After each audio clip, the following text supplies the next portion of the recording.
ছাত্ৰীসকল আশা কৰোঁ এই বৰ্তমান সংকট মহামাৰীৰ সময়ত তোমালোকো কুশলে আছা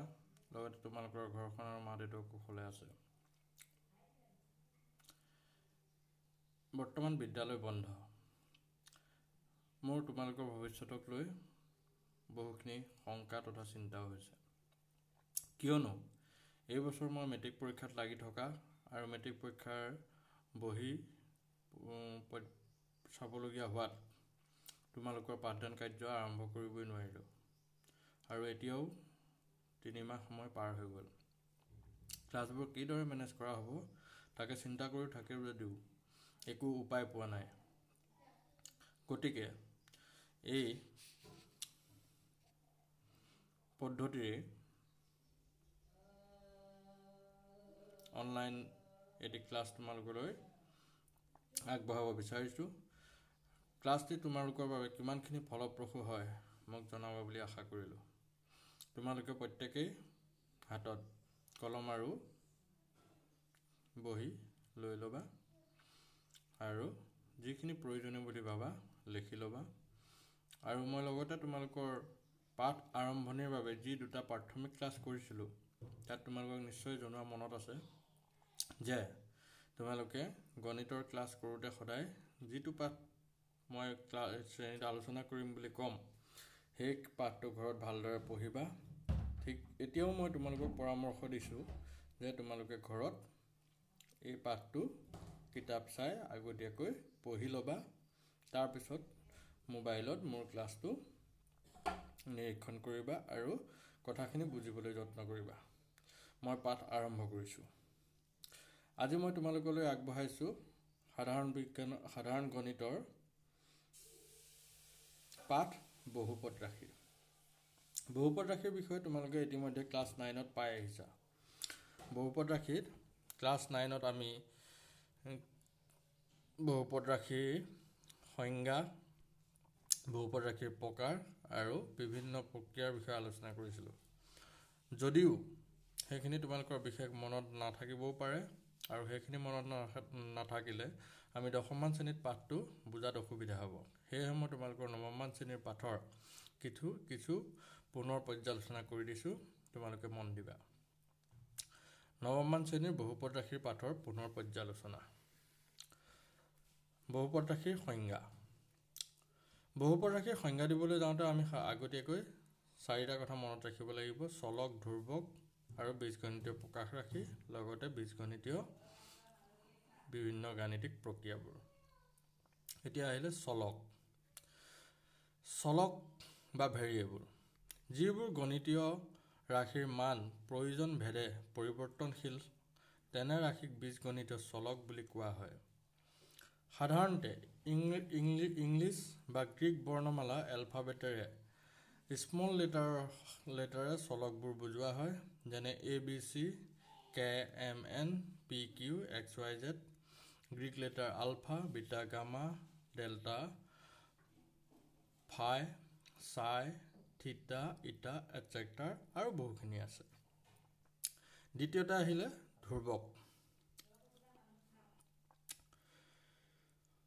ধ্ৰুৱক বীজগণিতত যিবোৰ ৰাশিৰ মান স্থিৰ বা নিৰ্দিষ্ট ফিক্স সেইবোৰ ৰাশিক ধ্ৰুৱক কনষ্টেণ্ট বোলে সাধাৰণতে সকলোবোৰ সংখ্যা নিউমাৰেলছ আৰু কেতিয়াবা বিশেষ কিছুমান লেটাৰে ইংৰাজী বা গ্ৰীক সংজ্ঞাবদ্ধ কৰিলে সিহঁতিও ধ্ৰুৱক বুজায় যেনে 1 2 3 50 1000 10 to the power 5 10 to the power 25 আদি আৰু লেটাৰ যেনে পাই মান 22/7 চি পোহৰৰ গতিবেগ 3 × 10 to the power 8 metre per second আদি ওপৰৰ শ্ৰেণীত বহুতো আৰু চলক তোমালোকে পাবা লগতে এটা কথা কৈ যাওঁ মই ইয়াত দেখুওৱা নাই যদিও ax + by + c এনেকুৱা প্ৰকাশ ৰাখি তোমালোকে ক্লাছ 9ত পাইছা য'ত আমি লিখোঁ যে ABC বোৰ ধ্ৰুৱক আৰু XYZ বোৰ হ'ল বা XY বোৰ হ'ল চলক গতিকে সংজ্ঞাবদ্ধ কৰিলে লেটাৰবিলাকেও আমাৰ ধ্ৰুৱক বুজায় 3 নম্বৰতে আহিলে C গণিতীয় প্ৰক্ৰিয়া মেথমেটিকেল অপাৰেশ্যন বা চিহ্ন সাধাৰণতে আমাৰ গণিতত প্লাছ যোগ মাইনাছ বিয়োগ পূৰণ মাল্টিপ্লিকেশ্যন ডিভিজন হৰণ কেতিয়াবা শতাংশটো গাণিতিক প্ৰক্ৰিয়া বা মেথমেটিকেল অপাৰেশ্যন হিচাপে ধৰা হয়। নেক্সট বীজগণিতীয় প্ৰকাশ ৰাশি। বীজগণিতীয় প্ৰকাশ ৰাশিনো কাক বোলে? চলক ধ্ৰুৱক আৰু গণিতীয় প্ৰক্ৰিয়াৰ সহায়ত উপস্থাপন কৰা ৰাশিবোৰেই হৈছে বীজগণিতীয় প্ৰকাশ ৰাশি। মই ইয়াত কিছুমান উদাহৰণ দিছোঁ, যেনে x² + 2, x² + twice xy + y², a³ + thighs a²b + thighs ab² + b³ a⁻105 only 25 1/a² + 1/b² + 1/c² √x + 1/√x m⁻⁻2 am⁻⁻3 bm⁻⁻4 p² + twice pq x² + 7x + 10 4x⁵ plus 7x⁴ plus 10x³ minus 25x² plus 3x plus 7 y³ minus 25y plus 3 আৰু বিভিন্ন যিবোৰ এনেকৈ চলক ধ্ৰুৱক আৰু গাণিতীয় প্ৰক্ৰিয়াৰ সমাহাৰ হৈ আমি বীজগণিতীয় প্ৰকাশ ৰাশি বা উপস্থাপন কৰোঁ, সেইবিলাকেই হৈছে বীজগণিতীয় প্ৰকাশ ৰাশি। তোমালোকে ইতিমধ্যে বিভিন্ন বীজগণিতীয় প্ৰকাশ ৰাশি পাইছা। এতিয়া আমাৰ প্ৰশ্ন হ'ল, সকলোবোৰ বীজগণিতীয় প্ৰকাশ ৰাশিয়ে বহুপদ হয়নে? সেই প্ৰশ্নৰ উত্তৰ দিবলৈ যাওঁতে আমি কি চাব লাগিব?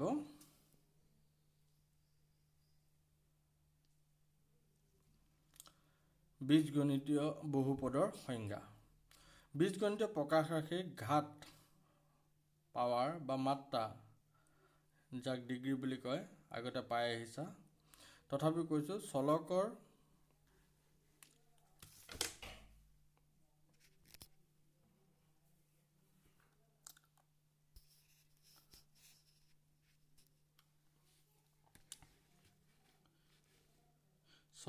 ওপৰত থকা ধ্ৰুৱ সংখ্যাবোৰে হৈছে ঘাত। যেনে x² + 5 লিখিলোঁ মই, তাতে মই তোমালোকক মাৰ্কিং কৰি দিছোঁ। এই দুইটোৱে হ'ল ঘাত। আৰু ইয়াৰ বিষয়ত আলোচনা তোমালোকে আগতে পাই আহিছা। মই ভাবিছোঁ তোমালোকৰ ইয়াৰ ওপৰত কোনো সন্দেহ নাই, এই সন্দেহ ক্লিয়াৰ হৈ গৈছে। এতিয়া আহিলে বহুপদৰ সংজ্ঞা। ভেৰি ইম্পৰ্টেণ্ট বুলি দিছোঁ মই ইয়াত। কাৰণটো হ'ল যে আমাৰ সদায় কনফিউজ থাকে, সকলোবোৰ বহু বীজগণিতীয় ৰাশি দুটাতকৈ বেছি পদ থাকিলেই বহুপদ ৰাশি হয়নে? ইয়াৰ উত্তৰ হ'ল নহয়। আৰু ইয়াতে এটা কনফিউজিং, সকলো ক্ষেত্ৰতে আমি জানো যে পলিনমিয়েল শব্দটোৱে বুজায় বহুপদ, কিন্তু বহুপদ ৰাশিৰ সংজ্ঞাটো বহুপদ শব্দটোৰ লগত একো সম্বন্ধ নাই। কিন্তু গণিতৰ বিভিন্ন চেপ্টাৰবিলাক তোমালোকে চাবা বা গণিতৰ বিভিন্ন শব্দবোৰ চালে তোমালোকে পাবা যে সংজ্ঞাটোৰ লগত পাঠটোৰ নাম বা তাৰ যিটো শব্দ তাৰ লগত সম্বন্ধ থাকে। কিন্তু বহুপদৰ ক্ষেত্ৰত ইয়াৰ বহুতখিনি পাৰ্থক্য আছে। তেন্তে কিয়? মই কৈছোঁ যে যদি সকলোবোৰ বীজগণিতীয় ৰাশি দুটাতকৈ বেছি পদ থাকিলেই বহুপদ নহয়, তেন্তে কিয় নহয়? তাৰ কাৰণটো চোৱা। তাৰ কাৰণটো আমি ক'ত পাম? বহুপদৰ সংজ্ঞাত। এতিয়া হ'ল বহুপদৰ সংজ্ঞা। বীজগণিতত সেইবোৰ বহুপদ বীজগণিতীয় প্ৰকাশ ৰাশিক হে বহুপদ বুলি কোৱা হ'ব, যিবোৰ প্ৰকাশ ৰাশিত থকা চলক অৰ্থাৎ ভেৰিয়েবলবোৰৰ মাত্ৰা, ডিগ্ৰী বা ঘাত পাৱাৰবোৰ অঋণাত্মক অখণ্ড সংখ্যা অৰ্থাৎ নন নিগেটিভ ইণ্টেজাৰ বা পূৰ্ণ সংখ্যা অৰ্থাৎ হোল নাম্বাৰ হয়। অঋণাত্মক অখণ্ড সংখ্যা বা পূৰ্ণ সংখ্যা বুলি কওঁতে বুজি পাইছা যে তোমালোকে 0ৰ পৰা আৰম্ভ কৰি 1 2 3 4 ... ইনফিনিটিলৈকে যিবিলাক সংখ্যা সেইবিলাকে হ'ল অঋণাত্মক অখণ্ড সংখ্যা বা পূৰ্ণ সংখ্যা। অৰ্থাৎ ঘাত কেতিয়াবা শূন্যও হ'ব পাৰে। যেনে 15, ইয়াতে 15টো বহুপদ হয়। 15টো অকল ধ্ৰুৱক লিখিলেও কিন্তু বহুপদ হয়। কাৰণটো চোৱা, 15টোক আমি লিখিব পাৰোঁ যে +15x⁻0, আৰু আমি জানো যে যিকোনো চলকৰ মাত্ৰা যদি শূন্য হয় বা যিকোনো ৰাশিৰে মাত্ৰা যদি শূন্য হয় তেতিয়াহ'লে তাৰ মান 1 হয়। গতিকে আমি 15 plus 15 x to the power 0 লিখিব পাৰোঁ 15 ইনটু 1 ইকুৱেল টু 15 অৰ্থাৎ x to the power 0 equal to 1 আগতে পাইছা। গতিকে 15টো এটা বহুপদ হয়। গতিকে গম পালা যে বহুপদত পদৰ সংখ্যা বেছি হ'লে বহুপদ হ'ব নোৱাৰে, বীজগণিতীয় ৰাশি পদৰ সংখ্যা বেছি হ'লে বহুপদ হ'ব নোৱাৰে। আৰু মই সেয়ে কৈছোঁ যে নৱম শ্ৰেণীত ইতিমধ্যে বহুপদৰ চিনাক্তকৰণ প্ৰকাৰ আৰু সমাধান তোমালোকে পাই আহিছা। তথাপিও মই পুনৰালোচনাৰ তাৎপৰ্য ব্যাখ্যা কৰিছোঁ চোৱা। আৰু এটা কথা তোমালোকে ক্লাছ 9ত পাইছিলা, সেইটো হ'ল বহুপদৰ শূন্য, জিৰ' অফ পলিনমিয়েলছ। মানে কি, চলকৰ যিবোৰ মানৰ বা চলকৰ যি মানৰ বাবে বহুপদ ৰাশিটোৰ মান শূন্য হয়, চলকৰ সেই মান বা ভেলুবোৰকে বহুপদৰ শূন্য বোলে। যেনে px equal to x plus 2। px বুলি কিয় লিখিলোঁ? px মানে px বুজাইছে polynomial on variable x,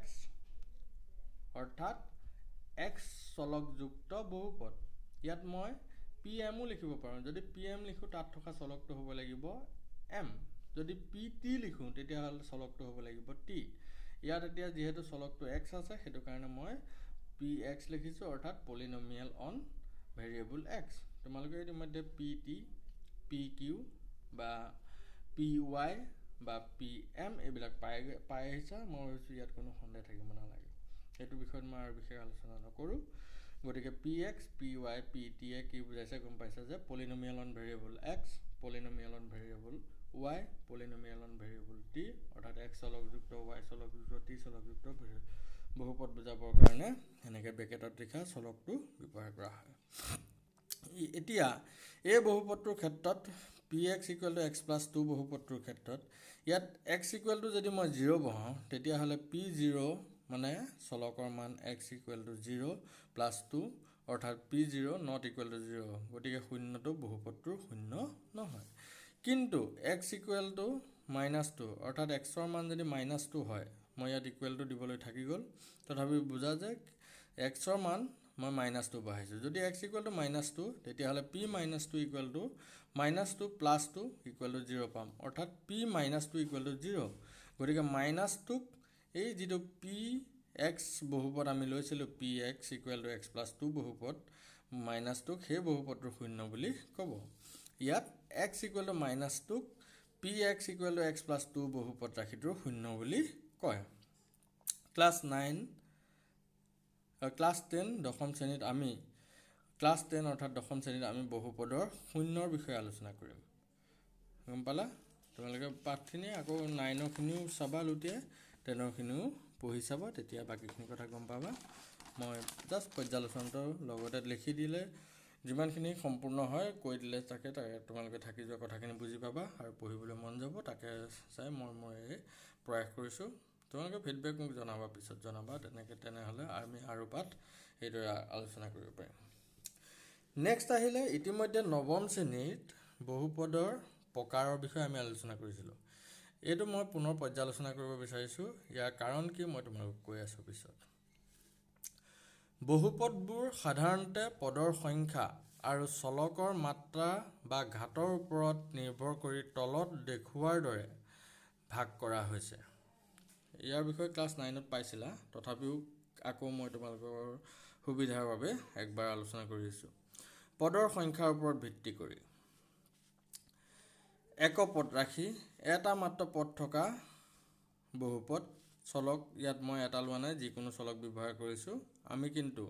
class 9তে আমি কৈছিলোঁ যে আমি এটা চলকযুক্ত বহুপদৰ বিষয়েহে আলোচনা কৰিম, যাৰ মাত্ৰা বা ঘাত বা পদৰ সংখ্যা বেলেগ বেলেগ হ'ব। ইয়াত কিন্তু মই চলক বেলেগ বেলেগ ব্যৱহাৰ কৰিছোঁ, অৰ্থাৎ যিকোনো চলকযুক্ত বহুপদ লৈছোঁ, জাষ্ট মই উদাহৰণৰ কাৰণে সেইখিনি ব্যৱহাৰ কৰিছোঁ। যদিহে এটা মাত্ৰ পদ থাকে তেন্তে হ'লে বহুপদটোক একপদ ৰাশি বুলি কয়। যেনে সি x² হ'ব পাৰে, b³ হ'ব পাৰে, থাইছ m হ'ব পাৰে, বা t⁵ হ'ব পাৰে, বা 100p⁵ হ'ব পাৰে, বা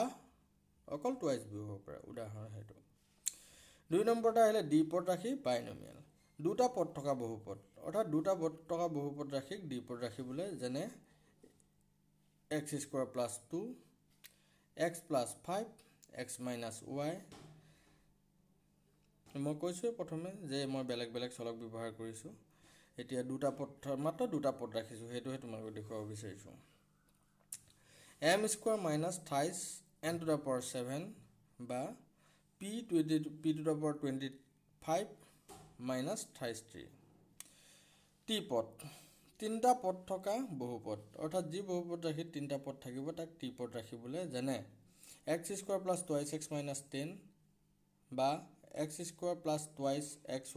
y² বা x⁻5 + 28x² - 25 বা t³ + 28t - 30 অৰ্থাৎ তিনিটা পদ থাকিলেই হৈ গ'ল সেইখিনিকে টি পদ ৰাশি বুলি কয় এতিয়া আহিলে চলকৰ মাত্ৰাৰ ওপৰত ভিত্তি কৰি ইয়াতো মই ভেৰি ইম্পৰ্টেণ্ট দিছোঁ ইয়াৰ ৰহস্য তোমালোকে গম পাবা আৰু আগতেও চাগে তোমালোকক কৈছে যদিও নাই কোৱা জানিবা যে বহুপদৰ যিটো ভাগ মাত্ৰাৰ ওপৰত কৰিছে তাৰ ওপৰতে বহুপদৰ গোটেইখিনি পৰ্যালোচনা অন্তৰ্নিহিত হৈ সোমাই আছে বা তাৰ তাৎপৰ্যটো সোমাই আছে ৰৈখিক বহুপদ ইংৰাজীত কয় লিনিয়াৰ পলিনমিয়েল সাধাৰণ প্ৰকাশ ৰাশি হ'ল ax + b য'ত a ৰ মান 0 হ'ব নোৱাৰে a ৰ মান 0 হ'লে কি হ'ব 0 × x + b অৰ্থাৎ ইয়াত চলক নাথাকিব আৰু চলকৰ মাত্ৰা 1 হ'লেহে ৰৈখিক বহুপদ বুলি ক'ব যদি চলকে নাথাকে তাত মাত্ৰাৰ কোনো কথা নাহে গতিকে হি ৰৈখিক বহুপদো নহ'ব এটা ধ্ৰুৱক পদলৈ ৰূপান্তৰিত হ'ব গতিকে উদাহৰণ 10x ইয়াত এটা পদো থাকিব পাৰে ডাঙৰ কথা নহয় খালি এটাই কথা চলকৰ সৰ্বোচ্চ মাত্ৰা 1 হ'ব লাগিব 2x - 3 বা t + 2 t + 1 চলকৰ মাত্ৰা 1 আৰু শূন্যৰ সংখ্যাও এটা পাম অৰ্থাৎ চলকটোৰ এটা মানৰ বাবেহে মাত্ৰ নিৰ্দিষ্ট এটা মানৰ বাবেহে চলকটোৰ মান 0 হ'ব গতিকে শূন্যৰ সংখ্যা এটা তেনেকৈ দ্বিঘাত বহুপদ কোৱাড্ৰেটিক পলিনমিয়েল বুলি কয় ইংৰাজীত সাধাৰণ প্ৰকাশ ৰাশি ax² + bx + c ইয়াতো a ৰ মান 0 হ'ব নোৱাৰে a ৰ মান 0 হ'লে কি হ'ব x² নাইকিয়া হৈ যাব অৰ্থাৎ চলকৰ সৰ্বোচ্চ মাত্ৰা 2 হ'ব লাগে যদি চলকেই নাথাকে তাত মাত্ৰা 2 হ'লে সেইটো দ্বিঘাত বহুপদ ব্যাখ্যা হ'ব নোৱাৰে গতিকে এই মানটো 0 হ'ব নোৱাৰিব উদাহৰণ x² + 2x + 1 পদ দুটাও থাকিব পাৰে x² - 2 বা p² + 3 বা এটা পদো থাকিব পাৰে যাৰ ঘাত 2 m² চলকৰ সৰ্বোচ্চ মাত্ৰা 2 শূন্যৰ সংখ্যা দুটা এটা সম্বন্ধ দেখুৱাবৰ কাৰণে মই এই কথাটো লিখিছোঁ যে চলকৰ বহুপদৰ মাত্ৰাই বহুপদৰ শূন্যৰ সংখ্যা নিৰ্ধাৰণ কৰে অৰ্থাৎ কি চলকৰ কিমান মানৰ বাবে বহুপদটোৰ মান 0 হ'ব বা কি ৰাশিৰ বাবে বহুপদটোৰ মান 0 হ'ব সেইটো নিৰ্ধাৰণ কৰে সেইবাবে এই সম্বন্ধত দেখাইছোঁ তেনেদৰে ত্ৰিঘাত বহুপদ কিউবিক পলিনমিয়েল সাধাৰণ প্ৰকাশ ৰাশি হ'ল ax³ + bx² + cx + d অৰ্থাৎ য'ত a ≠ 0 ইয়াতো দেখিলা যে a ৰ মান 0 হ'ব নোৱাৰে a ৰ মান 0 হ'লে কি হ'ব 0 × x³ অৰ্থাৎ ঘাতটো তিনি ঘাতটো নাইকিয়া হৈ যাব আৰু তেতিয়া ই ত্ৰিঘাত বহুপদ হৈ নাথাকিব উদাহৰণ যেনে x³ + 28x² + 28x + 1 দুটা পদো থাকিব পাৰে x³ - 1 p³ - 8 বা তিনিটা পদো থাকিব পাৰে 6t³ - 4t² + 2 অৰ্থাৎ এইটো এটা ত্ৰিঘাত বহুপদৰ উদাহৰণ বা এটা পদ থাকিলেও হ'ল যাৰ মাত্ৰা 3 সেইদৰে ইয়াতো চলকৰ সৰ্বোচ্চ মাত্ৰা 3 শূন্যৰ সংখ্যা 3টা মই দুই ক্ষেত্ৰতে চালোঁ যে একেদৰে তিনিটাতকৈ অধিক পদ থকা বহুপদবোৰক সাধাৰণ বহুপদ বুলি ধৰা হয় ইয়াতো লিখিছোঁ একেদৰে তিনিটাতকৈ বেছি মাত্ৰাৰ বহুপদবোৰক সাধাৰণ বহুপদ বুলি ধৰা হয় গতিকে সাধাৰণ বহুপদৰ সংজ্ঞা বুলি বেলেগ কথা নাই সাধাৰণ বহুপদটো কেনেকুৱা তোমালোকে চোৱা মই এটা উদাহৰণ দিছোঁ সাধাৰণ বহুপদৰ উদাহৰণ এটা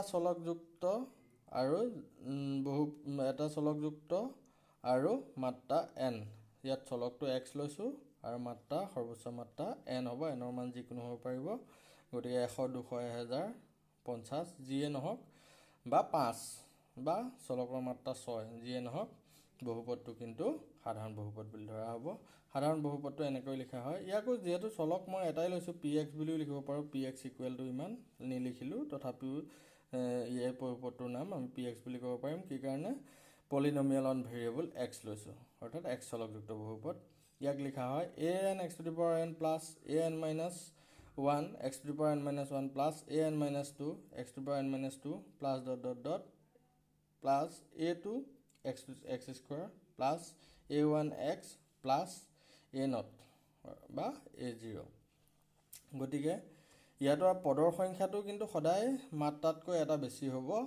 যেনেকৈ মাত্ৰা 3 হলে শূন্যৰ সংখ্যা 3 হয় কিন্তু পদৰ সংখ্যাৰ ক্ষেত্ৰত মাত্ৰা 3 হলে পদৰ সংখ্যা 4 হ'ব মাত্ৰা 2 হলে পদৰ সংখ্যা 3 হ'ব মাত্ৰা 1 হলে পদৰ সংখ্যা 2 হ'ব তোমালোকে ইতিমধ্যে এই সাধাৰণ প্ৰকাশ ৰাশি কিটাত ইয়াৰ দেখিবলৈ পাইছে ইয়াত আছে দুটা ইয়াত আছে তিনটা ইয়াত আছে চাৰিটা তেনেকৈ n হতে হৈছে n ৰ পৰা আৰম্ভ হৈ শূন্য পালেগে তাৰ মানে n+1 টা আছে পদ গতিকে ইয়াত মই কৈছিলো যে চলকবিলাক সংজ্ঞা যিকোনো চলকক আখৰবোৰক যদি আমি সংজ্ঞাবদ্ধ কৰোঁ তাক ধ্ৰুৱক বুলি ধৰা হয় ইয়াত মই লিখি দিছো যে a0 a1 a2 a dot dot dot an -2 an -1 an আদি ধ্ৰুৱক আৰু an not equal to 0 অৰ্থাৎ মাত্ৰা n বুলি কৈছো an ৰ মান যদি শূন্য হয় x to the power n টো নাথাকিব মাত্ৰা n-1 হ'ব n নহ'ব সেইবাবে ই শূন্য হ'ব নোৱাৰে গতিকে সংজ্ঞাবদ্ধ কৰাৰ কাৰণে কিন্তু ইয়াত ইংৰাজী বৰ্ণমালাৰ এই আখৰটোৱে কিন্তু ধ্ৰুৱক বুজালে দেখিলা ঠিক আছে এতিয়া আহিলো আমি দশম শ্ৰেণীৰ পাঠৰ ভিতৰলৈ দশম শ্ৰেণীৰ পাঠটো দশম শ্ৰেণীত আমি কি আলোচনা কৰিম এতিয়া ক্লাছ 10ত মাত্ৰাৰ ওপৰত ভিত্তি কৰি বিভিন্ন প্ৰকাৰৰ বহুপদৰ শূন্যৰ সংখ্যাৰ জ্যামিতীয় অৰ্থ আলোচনা কৰিম অৰ্থাৎ geometrical representation of geometrical meaning of degree of a polynomial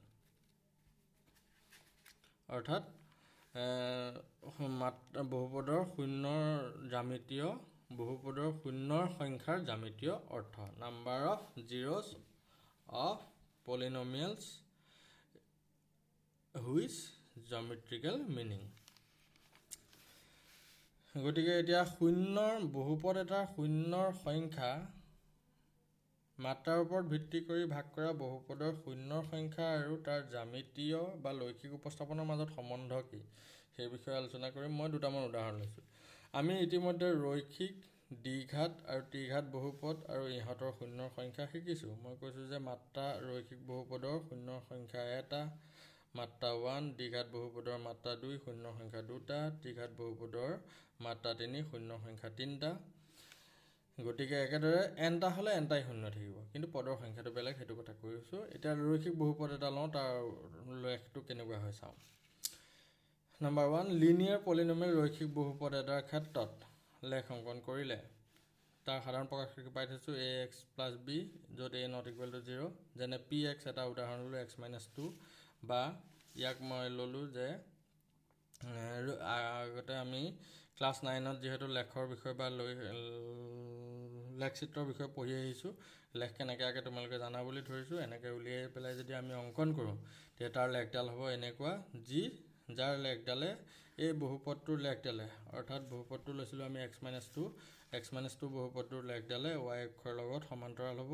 আৰু x অক্ষত মাত্ৰ এটা বিন্দুত ছেদ কৰিব ঠিক তেনেদৰে আন এটা লৈখিক যদি বহুপদ লওঁ px = 2x + 3 তেন্তে ইয়াক ধৰা হ'ল y = 2x + 3 তেন্তে দুটা বিন্দু পালো -2 1 -2 -1 2 7 তাক লেখ কাগজত উপস্থাপন কৰিলো হিউ x অক্ষত মাত্ৰ এটা বিন্দুত কাটিলে হেহে আমি ইয়াত চাওঁ x অক্ষক মাত্ৰ এটা বিন্দুত ছেদ কৰিছে গতিকে এটা মাত্ৰ শূন্য থাকিব অৰ্থাৎ আমি জানোৱে যে ৰৈখিক বহুপদৰ মাত্ৰা 1 আৰু শূন্য সংখ্যা এটা তাক জ্যামিতিকভাৱে উপস্থাপন কৰি চালো ইয়াতো দেখিলো x অক্ষক এটা বিন্দুত কাটিছে ইয়াতো দেখিলো x অক্ষক এটা বিন্দুত কাটিছে গতিকে ইয়াৰ শূন্য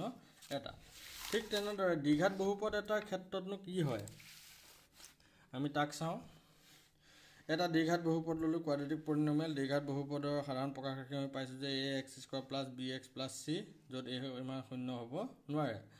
ধৰা হল মই এটা দ্বিঘাত বহুপদ ললো px = x² - 3x - 4 প্লাস নহয় দে -4 তেন্তে লৈখিকভাৱে আমি ইয়াৰ যদি মানকেইটা উলিয়াই লওঁ এইটো বহুপদৰ নিচিনাকৈ y মান যেনেকৈ আমি 2x + 3 ধৰিছিলো ইয়াত আমি y মান ধৰি ল'লোঁ x² - 28x - 4 গতিকে x ৰ মান এইকেইটা বহালে y ৰ মান এইকেইটা পালোঁ আৰু এই বিন্দুকেইটাক লেখ কাগজত যদি আমি উপস্থাপন কৰোঁ দেখিছানে ভালকৈ নটিচ কৰিবা এইকেইটা বিন্দুক মই লেখ কাগজত এনেদৰে উপস্থাপন কৰিছোঁ তেতিয়া কি হৈছে লেখডাল এডাল বক্ৰৰেখা এনেকৈ আহি এনেকৈ গৈছে এই ক্ষেত্ৰত আমি দেখিলোঁ যে ই x অক্ষত এটা আৰু এনেকৈ গৈ দ্বিতীয়বাৰ ছেদ কৰিছে আৰু আমি জানো যে দ্বিঘাত বহুপদৰ মাত্ৰা 2 হ'লে শূন্য দুটা থাকে গতিকে এই ক্ষেত্ৰতো x অক্ষত দুটা বিন্দুত কাটিছে আমি এতিয়া গতিকে জ্যামিতীয়ভাৱে ক'ব পৰা হ'ল যে x অক্ষত দুটা বিন্দুত ছেদ কৰিছে গতিকে বহুপদটোৰ দুটা শূন্যহে থাকিব নিশ্চিতভাৱে এতিয়া ছাত্ৰ ছাত্ৰীসকল ক্লাছ 10ৰ আমাৰ যিটো পাঠ তাত আমাৰ প্ৰথম যিটো অনুশীলন 2.1 তাত আমাক 6টা প্ৰশ্ন দিছে আৰু তাত 6টা লেখ দিছে লেখটোত আমাৰ x অক্ষক কেইটা বিন্দুত ছেদ কৰিছে তাৰ ওপৰত ভিত্তি কৰি আমি উলিয়াব লাগে যে বহুপদকেইটাৰ লেখ কাগজৰ পৰা বহুপদটোৰ শূন্য কিমান থাকিব লিখা মোৰ ওচৰত অসমীয়া মাধ্যমৰ কিতাপখন নাই মই আনিব তেতিয়াতো অনা নহ'লেই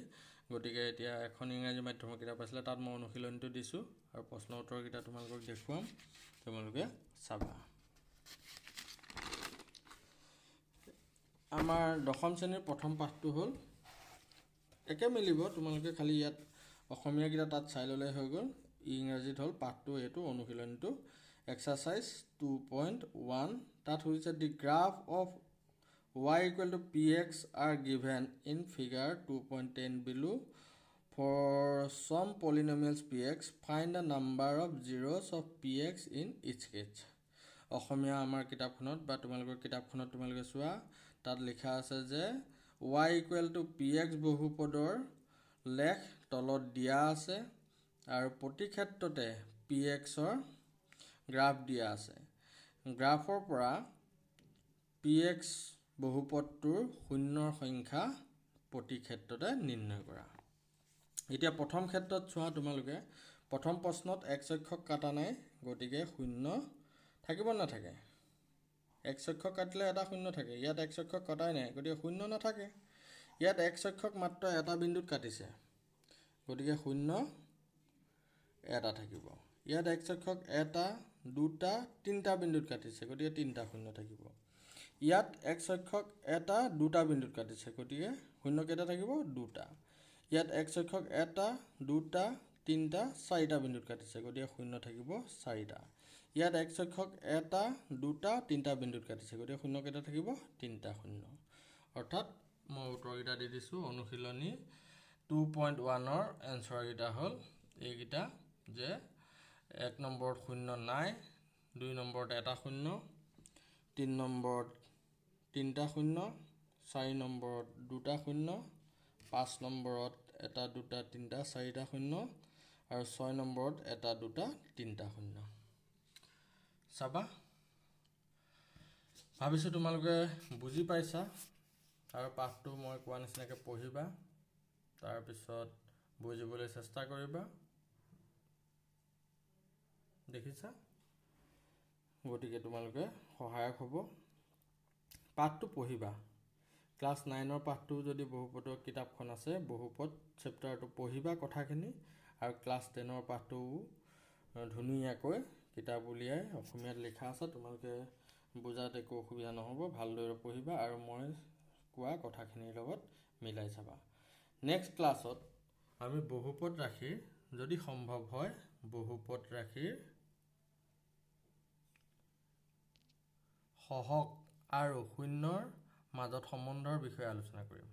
তোমালোকে পাঠটো পঢ়িবা তেতিয়া কি পঢ়িম বা মই ব্যাখ্যা কৰিলে ভালদৰে বুজি পাবা ধন্যবাদ তোমালোকৰ পৰা মই পাঠটোৰ ফিডবেক অৰ্থাৎ তোমালোকৰ মতামত পাম বুলি আশা কৰিলোঁ ধন্যবাদ ঘৰত থকা যদিও সময় অপব্যয় নকৰিবা ভালদৰে পঢ়া শুনা কৰা ভগৱানে তোমালোকৰ মংগল কৰক আৰু পৃথিৱীও আমাৰ পৃথিৱীখনো এই ভয়াৱহ সময় পৰিস্থিতি পাৰ হৈ গৈ এখন সুন্দৰ পৃথিৱীলৈ ঘূৰি আহক য'ত আমি আগৰ দৰে পাঠদান কৰি পৰ্যালোচনা আগবঢ়াব পাৰোঁ ধন্যবাদ আশা কৰিলোঁ তোমালোকৰ পুনৰ ধন্যবাদ, মতামত আগবঢ়াব বুলি আশা থাকিল।